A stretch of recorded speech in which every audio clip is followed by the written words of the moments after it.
How to move an image in Photoshop. To move images in Photoshop using the Move tool. Open the image you want to work on.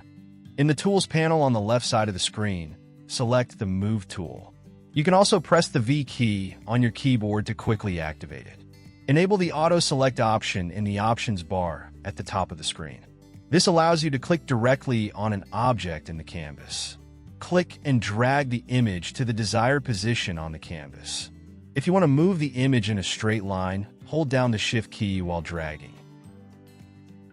To move images between multiple layers, open two images in Photoshop in two different tabs. Click on the image you want to move and drag it towards the tab of the destination image. Hover over the tab until the destination image opens. Then drag the image into the canvas area and release the mouse button. Alternatively, you can use the Layers panel to move images between layers. Select the layer you want to move, right-click, and choose Duplicate Layer. In the dialog box, select the destination document from the drop-down menu and click OK. Once the image is in the new document, use the Move tool to position it as needed.